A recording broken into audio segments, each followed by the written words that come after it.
എല്ലാവർക്കും നമസ്കാരം. പുതിയൊരു ജോബ് അപ്ഡേറ്റ്സിലേക്ക് സ്വാഗതം. സ്റ്റാഫ് സെലക്ഷൻ കമ്മീഷൻ പുറത്തിറക്കിയ പുതിയ നോട്ടിഫിക്കേഷൻ ആണ് സ്റ്റെനോഗ്രാഫർ റിക്രൂട്ട്മെന്റ് 2026. ഇതിന്റെ മുഴുവൻ വിവരങ്ങൾ വിശദമായിട്ട് നോക്കാം. ഈ ഒരു വീഡിയോ അവസാനത്തോളം കണ്ടാൽ മാത്രമേ എങ്ങനെ അപേക്ഷിക്കണം, അവസാന തീയതി, age limit, qualification, salary scale എന്നിവയൊക്കെ നിങ്ങൾക്ക് വിശദമായിട്ട് മനസ്സിലാക്കാനായിട്ട് സാധിക്കുള്ളൂ. ഈ റിക്രൂട്ട്മെന്റ് വിശദ വിവരത്തിലോട്ട് കടക്കുന്നതിന് മുമ്പായിട്ട് ചാനലിലെ വീഡിയോ ആദ്യമായിട്ട് കാണുന്നവർ സബ്സ്ക്രൈബ് ചെയ്യാൻ മറക്കരുത്. കൂടാതെ ജോലി തേടുന്ന സുഹൃത്തുക്കളിലേക്ക് ഇൻഫർമേഷൻ ഷെയർ ചെയ്തെത്തിക്കുക. വീഡിയോക്ക് ലൈക്ക് ചെയ്ത് സപ്പോർട്ട് തരാൻ മറക്കരുത്. സ്റ്റാഫ് സെലക്ഷൻ കമ്മീഷൻ SC ഇപ്പോൾ പുറത്തിറക്കിയിരിക്കുന്നത് സ്റ്റെനോഗ്രാഫർ ആണ്. ഗ്രേഡ് C ആൻഡ് D പോസ്റ്റിലേക്കുള്ള വലിയ റിക്രൂട്ട്മെന്റ് നോട്ടിഫിക്കേഷൻ ആണ്. മൊത്തം ഒഴിവുകൾ ഏകദേശം 731 വാക്കൻസികളാണ് വന്നിട്ടുള്ളത്.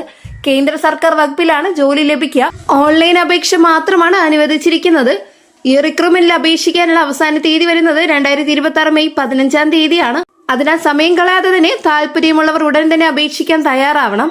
ഇപ്പോൾ യോഗ്യതകൾ നോക്കാം. എഡ്യൂക്കേഷൻ ക്വാളിഫിക്കേഷൻ കുറഞ്ഞത് +2 ആണ്. ഇതിനു പുറമെ സ്റ്റെനോഗ്രാഫി സ്കിൽ ടെസ്റ്റ് ഉണ്ടായിരിക്കും. ഇത് 2 ഘട്ടങ്ങളാണുള്ളത്. Tier 1 written examination, tier 2 skill test ആണ്. അത് ടൈപ്പിംഗ് സ്റ്റെനോഗ്രാഫി ആണ്.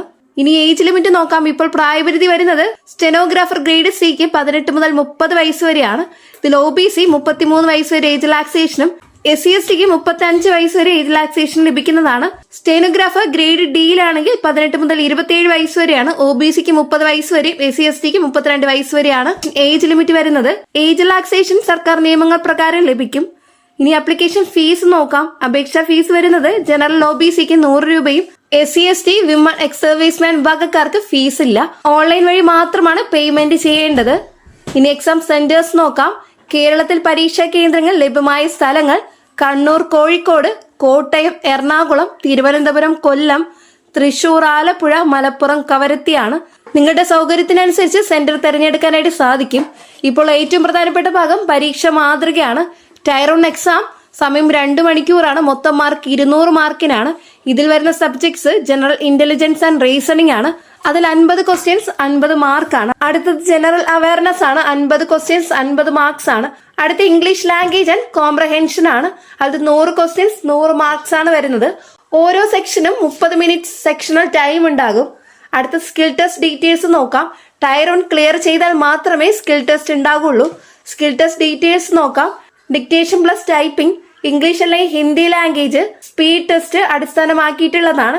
ഇത്രയും കാര്യങ്ങൾ അടിസ്ഥാനമാക്കിയാണ് നടക്കുന്നത്. പ്രാക്ടീസ് ഇല്ലെങ്കിൽ ക്ലിയർ ചെയ്യാൻ ബുദ്ധിമുട്ടായിരിക്കും. ഇനി എങ്ങനെയാണ് പ്രിപ്പറേഷൻ നോക്കാം.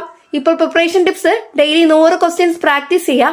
പ്രീവിയസ് ഇയർ ക്വസ്റ്റ്യൻസ് ഫോക്കസ് ചെയ്യുക. ഇംഗ്ലീഷ് സെക്ഷന് പ്രത്യേക സമയം നൽകുക. കറണ്ട് അഫയേഴ്സ് ഡെയിലി അപ്ഡേറ്റ് ചെയ്യുക. മോക്ക് ടെസ്റ്റ് നിർബന്ധമായി അറ്റംപ്റ്റ് ചെയ്യുക. സെൽഫ് അനാലിസിസ് വളരെ പ്രധാനമാണ്. ഇനി ഇതിലേക്ക് എങ്ങനെ അപ്ലൈ ചെയ്യാമെന്നുള്ളത് നോക്കാം. SSC ഒഫീഷ്യൽ വെബ്സൈറ്റ് വഴി അപ്ലൈ ചെയ്യണം. രജിസ്ട്രേഷൻ ചെയ്ത് ലോഗിൻ ചെയ്ത് അപ്ലൈ ചെയ്യുക. ഡോക്യുമെന്റ്സ് അപ്ലോഡ് ചെയ്യുക. ഫീസ് പേയ്മെന്റ് ചെയ്യുക. ഫൈനൽ സബ്മിറ്റ് ചെയ്യുക. അപേക്ഷ സബ്മിറ്റ് ചെയ്ത ശേഷം പ്രിന്റ് എടുത്ത് സൂക്ഷിക്കുക. ഇതോടെ SSC സ്റ്റെനോഗ്രാഫി 2026 നോട്ടിഫിക്കേഷൻ മുഴുവൻ വിവരങ്ങൾ നമ്മൾ പരിശോധിച്ചു കഴിഞ്ഞു. +2 ക്വാളിഫിക്കേഷൻ ഉള്ളവർക്ക് വലിയൊരു അവസരമാണിത്. സെൻട്രൽ ഗവൺമെന്റ് ജോബാണ്. നല്ല സാലറി പ്ലസ് സെക്യൂരിറ്റി ആണ്. അപ്ലൈ ചെയ്യാൻ ആഗ്രഹിക്കുന്നവർ ഇപ്പോൾ തന്നെ തയ്യാറാക്കുക. ഈ വീഡിയോ നിങ്ങൾക്ക് ഉപകാരപ്പെട്ടെങ്കിൽ ലൈക്ക് ചെയ്യുക, നിങ്ങളുടെ സുഹൃത്തുക്കളിലേക്ക് ഷെയർ ചെയ്ത് കൊടുക്കുക. ഇതുപോലുള്ള അപ്ഡേറ്റ്സ് ദിനംപ്രതി ലഭിക്കാനായിട്ട് ചാനൽ സബ്സ്ക്രൈബ് ചെയ്യാൻ മറക്കരുത്. നെക്സ്റ്റ് ഒരു ജോബ് അപ്ഡേറ്റുമായിട്ട് കാണാം. എല്ലാവർക്കും നന്ദി, നമസ്കാരം.